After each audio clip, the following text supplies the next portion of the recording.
할렐루야, 복된 주일입니다. 오늘도 이 자리에서 함께 예배 드리는 여러분 모두에게 또 유튜브를 통해서 이 말씀을 접하며 예배 드리는 모든 분들에게 말씀의 특별한 은혜가 임하시기를 축복합니다.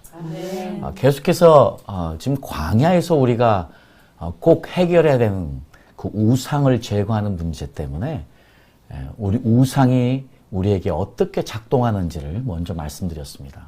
우리가 우상을 숭배하게 되면 우리가 우상처럼 된다는 것, 그것이 아주 중요한 성경에서 지적하는 원리였고요. 특별히 우리가 다뤄야 되는 우상 중에서 저희들이 지난 시간에 근원적 우상, 우리 죄성과 맞닥뜨려서 우리 안에 있는 자기 숭배, 스스로를 높이려는 그 근원적인 우상에 대해서 지난 시간에 우리가 생각해 봤습니다.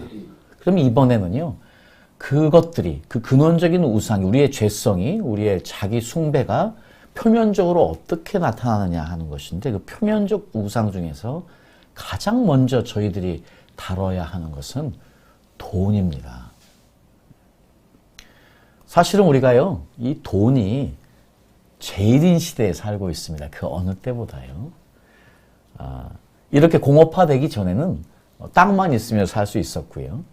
산만 있어도 살 수 있었던 때가 있었는데, 사실 지금 세상은 뭐니 해도 머니가 가장 필요한 시대에 살아가고 있기 때문에 우리 모두에게 이 돈을 다루는 문제, 이것은 우리 신앙생활에 가장 중요한 문제가 아닌가 생각해 봅니다. 지난 시간에 그래서 디모데후서 3장 1절에서 또 2절에서 사도 바울이 이 마지막 때에 어떤 현상들이 나오느냐. 첫 번째로 사람들이 자기를 사랑한다고 그랬습니다. 지난 시간에 그래서 자기를 숭배하는 것을 우리가 다뤘고요. 오늘은 그 바로 다음으로 이 마지막 때에는 사람들이 돈을 사랑한다는데, 오늘은 정확하게 그 시대에 저희가 살고 있는 것, 그 어느 누구도 부인할 수 없는 뭐니 해도 머니가 가장 중요한 시대에 살고 있습니다.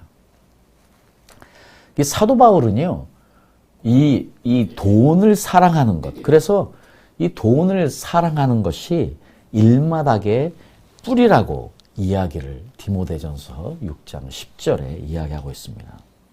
우리가 아시다시피 돈은 중립적인 것입니다. 돈은 나쁜 게 아니에요. 돈은 필요하지요. 네. 돈은 그래서 중립적이라고 할 수 있는데, 중요한 것은 성경이 돈을 벌지 말라고 하는 이야기가 아니고요. 네.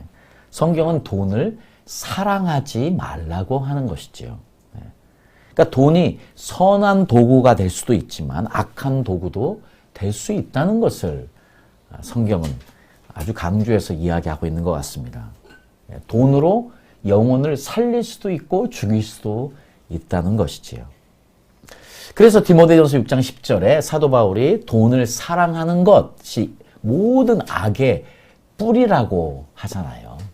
그러니까 우리가 그 어느 것보다 가장 먼저 다뤄야 되는 것이 돈인 것이지요. 우리가 알고 있는 많은 죄들이 이 돈을 사랑함으로부터 시작되었다는 것을 사도 바울이 이야기하고 있습니다. 그래서 히브리서 기자도 역시 히브리서 13장 5절에 돈을 사랑하지 말라고 이야기하는 것이지요. 네. 중요한 것은요, 이 돈이 우상이 아니고요. 어찌 보면 돈은 겉으로 보이는 표면적인 것이고요. 더 중요한 것은 우리 죄성에 자리 잡고 있는 탐심이 우상인 것을 사도 바울이 골로새서 3장 5절에 또 이야기하고 있습니다. 그래서 땅에 있는 지체를 죽이라. 우리의 육을 죽여라. 곧 음란과 부정과 사욕과 악한 정욕과 탐심이니 탐심은 우상 숭배니라 하고, 사도 바울이 근본적인 이 우상 숭배가 어디서 시작이 되는지 바로 탐심이라고 규정하고 있습니다. 예수님도요, 이 돈에 대한 탐심이 이 부자에게만 적용되는 것이 아니고 모두에게 적용되는 것처럼 말씀을 하세요. 누가복음 12장 15절에 그들에게 이르시되 삼가 모든 탐심을 물리치라. 사람의 생명이 그 소위에 넉넉한 데 있지 아니하니라 하신다 하시고, 네. 자, 모든 탐심을 물리치라고 예수님도 그래서 근원적인 우상으로 이 탐심을 언급하고 계십니다. 자, 이 돈에 대한 문제가요. 네.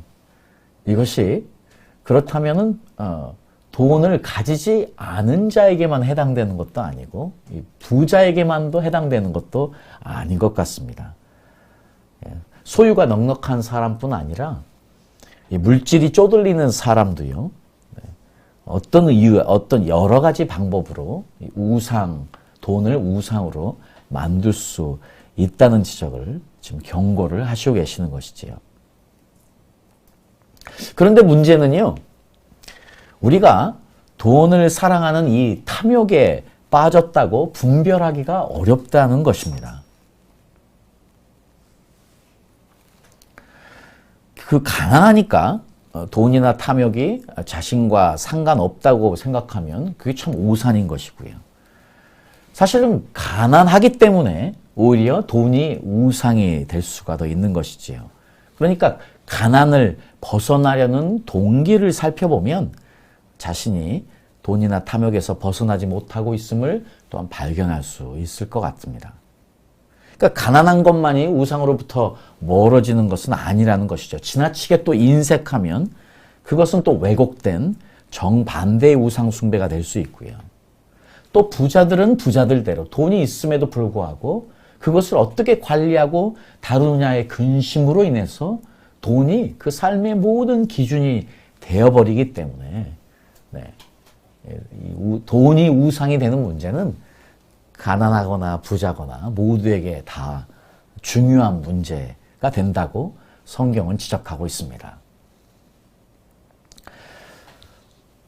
자, 그렇다면은요, 왜 인간이 이 돈 앞에서 약할 수밖에 없을까요? 지금 앞에서도 계속 이야기했지만 예수님도 사도 바울도 계속해서 우리에게 경고하시는 것처럼 이 탐심, 즉 우리 안에 우리 죄성에 있는 이 탐심이 돈을 만날 때 생기는 문제이기 때문이에요.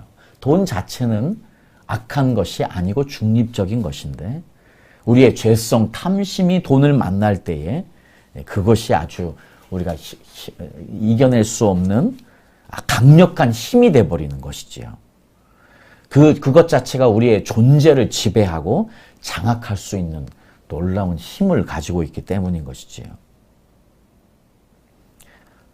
돈이 힘을 가지는 이유는요, 죄성이 돈을 만날 때인 것이죠. 그래서요. 그런데 이제 우리 모두가 다 이 죄성을 가지고 있기 때문에 이 돈을 다루는 문제가 어려운 문제라는 것입니다. 그 어느 누구 자유로울 수 없는 것이에요. 그래서 저희들이요, 이 돈을 어떻게 다루느냐가 우리가 앞으로 계속해서 이 땅에서 경험해야 되는 죄와의 싸움을 어떻게 우리가 할 수 있느냐에 대한 중요한 시작점이 되는 것이지요. 왜냐하면 돈은 하나님과 맞설 수 있는 가장 강력한 존재로 이 땅에 있기 때문입니다. 돈처럼 강력한 존재는 없습니다. 사실은 이제 돈은요, 인간이 그 내면에서 갈망하는 그 현실적인 것, 현세적인 것들을 다 해결해 줄 수 있기 때문이지요. 우리는 이 땅에서 안락함을 추구합니다. 또 쾌락도, 즐기는 것도 추구하기도 하고요. 또 안정적인 삶을 추구하기도 하고요. 또 안전한 삶을 추구하기도 하고요. 또 여유로운 은퇴 후의 삶을 추구하지요. 저도 지난번에 말씀드렸지만 한국에 와보니까요, 모든 나이 드신 분들의 가장 중요한 대화의 주제가 노후 준비이더라고요. 저도 한국에 오자마자 가장 많이 들었던 친척들을 만날 때나 형들을 만날 때도 다 듣는 이야기가 노후 준비였었습니다. 그래서 돈이 이것들을 가능케 해주기 때문에요. 그렇기 때문에 이 돈이 하나님과 맞설 수 있는 가장 강력한 존재가 돼버린 것이죠. 이 세상에서요.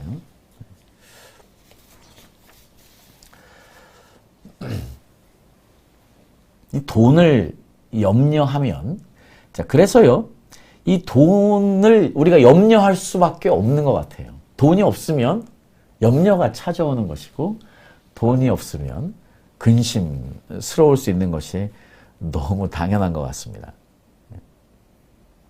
많으면 많은 대로 또 염려하는 사람도 많고요. 없으면 없는 대로 염려하게 되는 것도. 이 돈과 염려는, 돈과 근심은 함께 갑니다.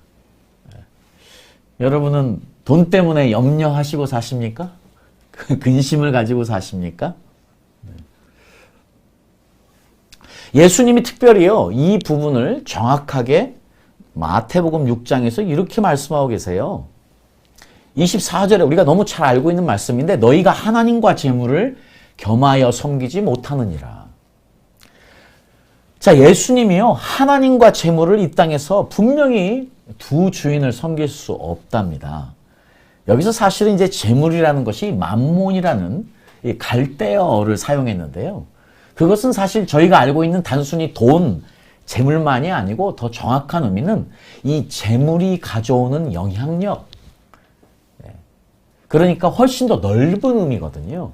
그래서 다음 시간에는 저희들이 이 권한, 권력, 영향력에 대해서 생각을 안 해볼 수가 없어요. 왜냐하면 오늘 이 시간에는 돈에 대해서 집중하지만 실제로 예수님이 말씀하셨던 것은 이 돈이란 존재가 너무 강력하기 때문에 돈이 있으면 함께 따라오는 권한, 영향력, 이것을 함께 말씀하시면서 이 두 가지를 함께 섬길 수 없다고 지금 리더들에게 경고하고 있는 것입니다.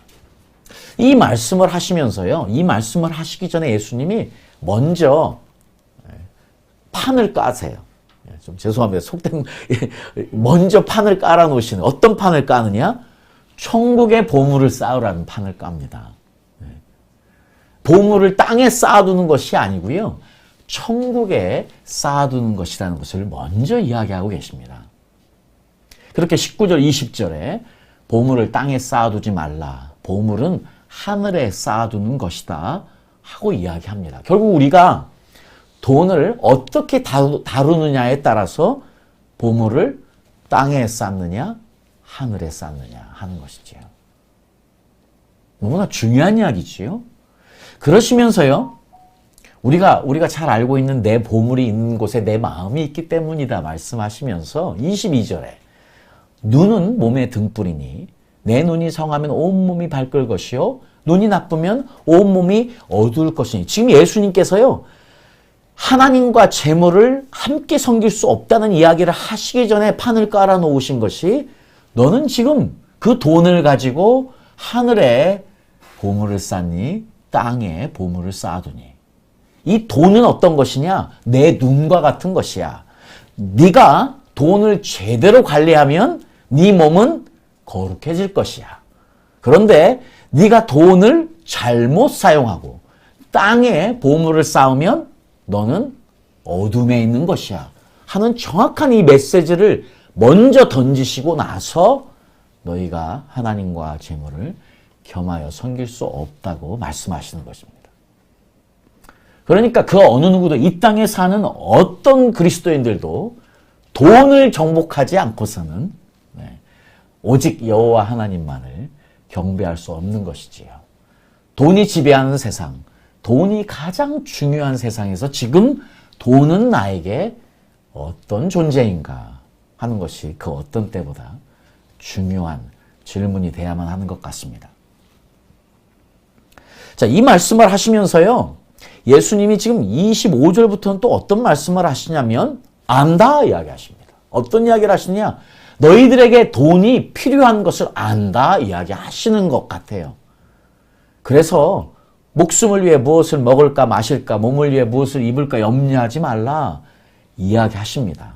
그러면서 공중에 나는 새를 보라, 들풀들을 보라 이야기하시지요. 이 믿음이 적은 자들아, 안다. 그러나 염려하지 마라. 이것입니다. 예수님은 지금 30절까지 25절부터 두 주인을 섬길 수 없다고 이야기하시면서 돈이 중요한 것 안다. 그러나 염려하지 마라. 돈 없다고. 그 말씀하시는 거예요. 그래서 31절에요. 그러므로 염려하여 이르기를 무엇을 먹을까 무엇을 마실까 무엇을 입을까 하지 말라. 이는 다 이방인들이 구하는 것이니 천부께서는 무엇이 너에게 있어야 할 줄을 아시느니라. 너희는 먼저 그의 나라와 그의 의를 구하라. 그리하면 이 모든 일을 너희에게 더하시리라. 그러므로 내일 일을 위하여 염려하지 말라. 내일 일은 내일 염려할 것이요 한날 괴로움은 그날의 족하니라. 자, 지금 우리에게 돈은 우상입니까? 아니면 우상이 아닌 존재입니까? 어떻게 알 수 있습니까? 한 가지입니다. 여러분, 돈 때문에 염려하십니까? 그럼 우상입니다. 우리는 염려하지 않아야만 합니다. 그런데 여전히 염려하는 우리들. 예수님은 그 사람들을 향해서 믿음이 적은 자들아, 너희 아버지가 어떤 분이냐? 이 믿음 없는 자들아, 이 염려하는 자들아, 돈 때문에. 그 말씀을 지금 하시는 거 아니겠습니까? 그래서 이게 우리가요, 지금 뭘 생각해 봐야 되냐. 돈이 우리에게 우상으로 자리 잡고 있는지를 확인해 봐야 됩니다. 자, 그래서 몇 가지가 있어요. 이 돈이 우리에게 우상으로 자리 잡고 있는지를 확인하는 방법. 첫 번째로 먼저 예수님이 너무나 분명하게 이야기하셨어요. 염려하지 마라. 만약 우리가 돈 때문에 염려하고 있다면 믿음 적은 자로 이미 돈을 우리가 가까이 하고 있다는 것이지요. 두 번째로는요, 우리가 무엇에 관심을 가지고 있느냐 하는 것이에요.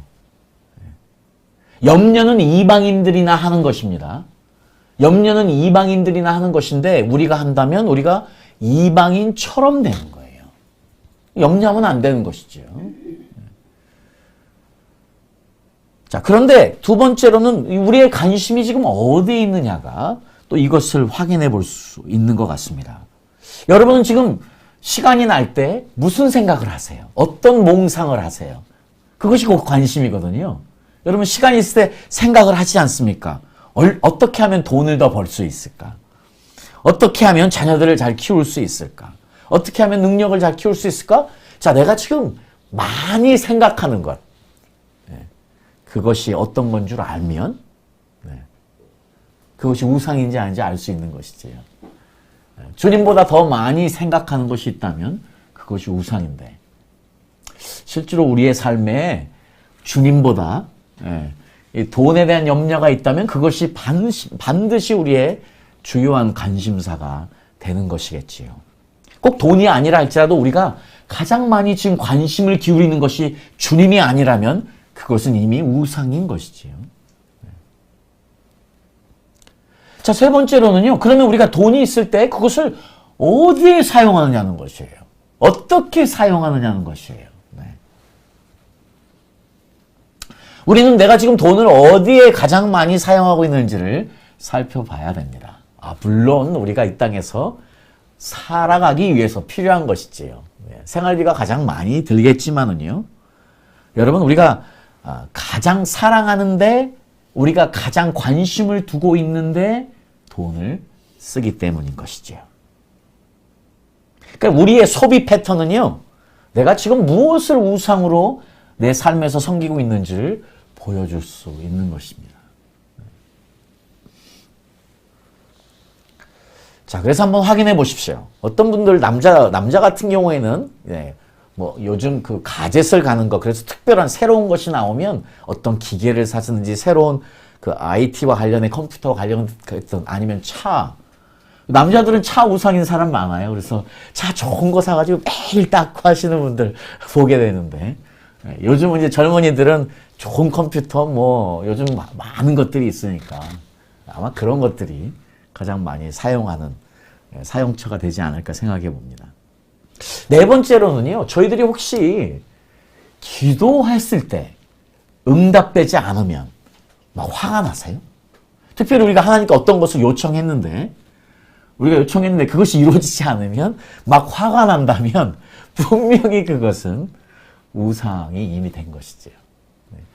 여러분이 하나님께 돈을 구했는데 오지 않아서 화가 나실 정도라면 그건 돈이 이미 우상이 되었다는 증거일 수도 있습니다. 그래서 우리의 감정이 요동친다면 통제할 수 없을 정도까지 간다면요. 이루어지지 않는 것 때문에 이미 그것은 그 한 가지가 우리 안에 우상으로 자리 잡고 있다는 것을 다 표현해주고 있는 것 같아요. 자, 그렇습니다. 저도 돈 좋아합니다. 돈 좋아해요. 사랑하지는 않습니다. 좋아는 합니다. 돈 싫어할 사람이 누가 있겠습니까? 사랑하면 안 되겠지요. 돈이 절대 주님을 앞서서는 안 될 것이고요. 그러면 어떻게 이 싸움을, 이 돈 없이 살 수 없는 뭐니 해도 머니가 최고인 시대에서 어떻게 우리가 승리할 수 있겠습니까? 사실 이게 우리가 이미 알았어요. 돈 숭배하면 안 돼. 돈을 가까이 하면 안 돼. 돈에 내가 지면 안 돼. 하지요. 우리가 잘 알고 있는 그 철광왕 카네기도요. 이렇게 이야기합니다. 인간에게는 우상이 있을 수밖에 없는데 부의 축적은 우상 숭배 중에서도 최악에 속한다 하면서요. 하지 않아야 된다 해놓고요. 자기는 이기지 못했어요. 부를 위해 살았던 사람입니다. 그래서 이 철광왕 카네기가 이런 고백을 했지요. 돈을 숭배하는 것보다 사람의 격을 더 떨어뜨리는 우상은 없다 했지만 이분의 인생은요. 결론적으로는 돈을 바라보고 산 사람이래. 물론 좋은 일도 좀 했겠지만. 자, 그래서 이제 팀 켈러란 분이 이 우상에 대한 것을 이야기하면서 이 이야기를 하는데 이건 정말 맞는 말 같습니다. 우리가 복음을 깨닫는 정도만큼 돈은 우리에 대한 지배력을 잃는다. 우리가 돈과 떨어져 살아갈 수 없는 시대를 살아가고 있기 때문에요. 결국 이 차이인 것 같아요. 돈이 우리의 삶을 어느 정도 지배하고 있느냐. 이 차이인 것 같아요. 그런데 은혜를 깨달으면, 은혜로 넘치면, 진리로 넘치면 돈이 우리에 대한 지배력을 잃는다는 건 너무 맞는 표현인 것 같습니다. 결국 이 싸움인 것 같아요. 우리가. 이게 어려운 싸움인 것이 이 싸움이기 때문이에요. 무엇이 우리의 마음을 지배하느냐는 싸움이지요. 결국은요. 그래서 오늘 저희들이 사도 바울의 말씀으로 은혜를 받고 이 땅에서 돈을 이기고 승리하는 자 되기를 원합니다. 우리가 디모데전서 6장 6절에서 8절에 보니까요. 먼저 사도 바울이 이렇게 이야기합니다. 그러나 자족하는 마음이 있으면 경건이 큰 이익이 되느니라. 우리가 먹을 것과 입을 것이 있은즉 족한 줄로 알 것이니라. 우리 그리스도인들에게 이 땅을 살아가는 지금 이 놀라운 힘든 영적 전쟁을 하는 저희들에게 가장 중요한 태도와 마음이 무엇이냐? 자족하는 마음. 먹을 것과 입을 것만 있다면, 머리 두고 잘 곳만 있다면 자족하고 감사하는 마음입니다. 여러분, 저희들 주님 오시는 그날까지 자족하는 마음으로 감사하며 매일매일 승리하시기를 예수님의 이름으로 축복합니다, 여러분. 이건 필수입니다. 자족해야만 합니다. 내가 지금 자족하지 않다면 탐심이 나를 지배하고 있는 그거 우상이니까요.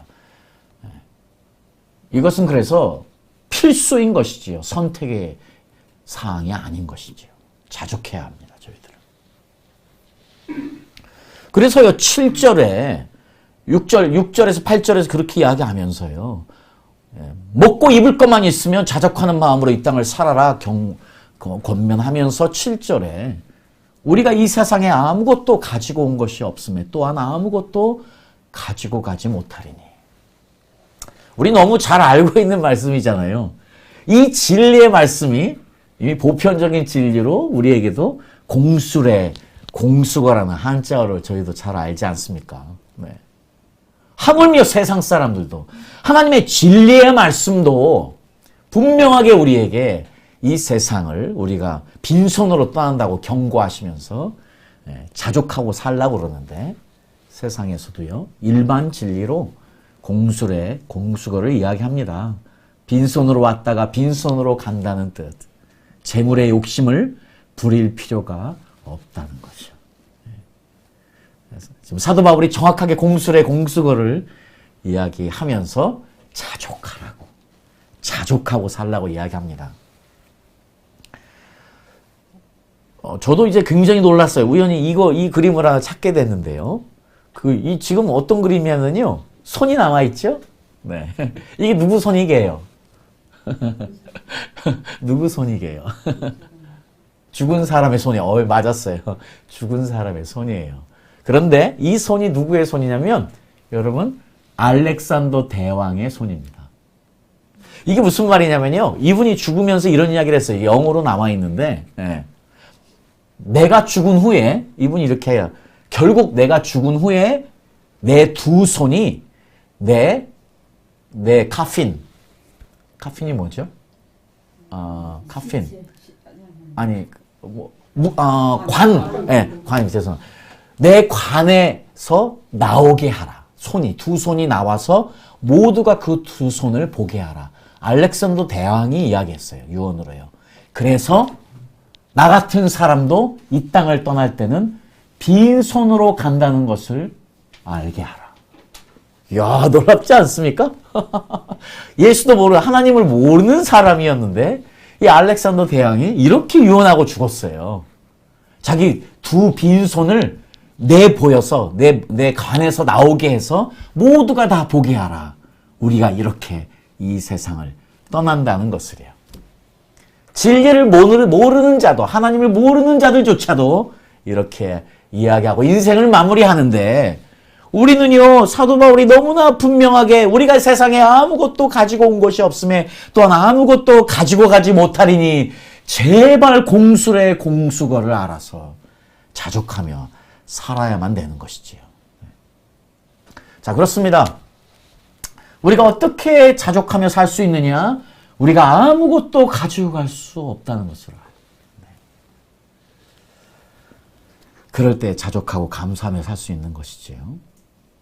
자, 그러면서 사도 바울이요, 두 번째로 저희들에게 이야기합니다. 자, 돈을 사랑하는 것이 일만 악의 뿌리가 되나니 이것을 사모하는 자들이 미혹을 받아 믿음에서 떠나 많은 근심으로써 자기를 찔렀도다. 자, 지금 저희들이 계속해서 염려하면, 우리가 돈 때문에 근심하면 그것이 뭡니까? 그것이 내 영혼을 찌르는 거예요. 나를 죽이는 거예요. 이게 굉장한 지금 영적인 원리를 지금 사도 바울이 이야기하고 있습니다. 우리가 돈 때문에 염려하고 근심하면 그것이 마치 우리의 영과 혼과 육을 찌르는 것 같대요. 그러니 돈이 일만하게 뿌리라고 이야기를 하는 것이지요. 그래서 11절에 오직 너 하나님의 사람아 이것들을 피하고 의와 경건과 믿음과 사랑과 인내와 온유를 쫓으며, 그렇습니다. 믿음의 선한 싸움을 싸우라. 영생을 취하라. 이를 위하여 내가 부르심을 입었고 많은 증인 앞에서 선한 증거를 증거하였도다. 그렇습니다. 우리가 결론적으로는요, 사도 바울이 지금 의와 경건과 믿음과 사랑과 인내와 온유를 쫓으며 선한 싸움을 싸우는데, 어떻게, 무엇을 가지고? 영생을 취한 자로, 영생을 가지고 그것을 바라보며 나가는 사람으로. 이게 결국 이 땅에 소망을 두지 않고 하늘에 소망을 둔 사람으로 살 때야 비로소 이길 수 있는 것이죠. 돈은 그때 이겨지는 것이지요. 자족하는 마음, 영생을 바라보며 사는 삶. 이 두 가지가 우리 삶에서 뗄래야 뗄 수 없는 돈을 이기는 가장 강력한 힘이라는 것을 오늘 사도 바울이 이야기하고 있습니다. 자, 사도 바울은요, 연속해서 저희들에게 우리가 이 땅에서 돈을 어떻게 다뤄야 되는지 너무 정확하게 알려주고 있어요. 사도 바울에게 돈은요, 조심, 그리고 또 조심해야 되는 존재였습니다. 특별히 우리가 고린도 후서 8장에 보면은요, 이 고린도의 교인들이 어렵게 고통당하는 마게도냐 교회를 위해서 돈을 아주 풍성한 연보를 했다고 2절에 기록이 되어 있습니다. 사도 바울이 아주 마음이 기뻤습니다. 그래서 이제 이 모아진 풍성한 연보를 마게도냐 교회에 보내기 위해서 6절에 보니까요, 디도를 먼저 택하였네요. 자, 그러면서 이 일을 담당할 디도를 이렇게 16절, 17절에 이야기합니다. 너희를 위하여 같은 간절함을 디도의 마음에게도 주시는 하나님께 감사하노니 저가 권함을 받고 더욱 간절함으로 자원하여 너희에게 나아갔고. 지금요, 사도 바울이 디도를 택한 이유가 지금 이 마게도냐, 어려움에 처한 마게도냐를 위해서 무언가를 할 수 있는 것을 감사하고 간절하게 여기는 디도라고 표현을 하고 있어요. 그러면 디도 한 사람으로 충분하지 않겠습니까? 지금 그분들을 돕기 위한 간절한 마음과 깨끗한 상을 가지고 있는 디도라면 그래 갔다 와 하고 돈을 다 줄 법도 한데 바로요 18절에 보니까요 또 저와 함께 한 형제를 보내었으니 자, 이 돈을 다룰 때 한 명만으로는 부족하다 싶었답니다. 이름은 나와 있지 않지만 또 한 형제를 디도와 함께 보내고 있습니다. 그런데요, 이 사도 바울은 여전히 조심스럽습니다. 사도 바울은 정말로요, 또 조심하고 또 조심하는 것 같습니다. 분명히 이 형제도 잘 아는 형제, 이름은 적혀 있지만 잘 아는 형제인 것 같은데요. 사도 바울이 지금 2명을 선택했습니다. 그런데요, 또 한 형제를 또 정합니다. 2명으로는 부족해서 또 한 형제를 또 임명을 해서 함께 보냅니다. 그래서 23절에는요, 디도로 말하면 나의 동무여, 너희를 위한 나의 동역자여. 또 2명의 우리 형제들로 말하면 여러 교회의 사자들이요, 그리스도의 영광이라. 지금 이 풍성한 연보를 마게도냐 교회에 보낼 때 사도 바울은 조심 또 조심하느라 3명을 보냅니다. 저희도 우리 교회에서 하나님의 돈을 사용할 때에 이러한 조심스러운 마음의 태도를 가지고 해야 되는 것 같습니다. 그래서 한 사람이 모든 것을 다루는 것이 위험스러울 수 있다는 것이지요. 네.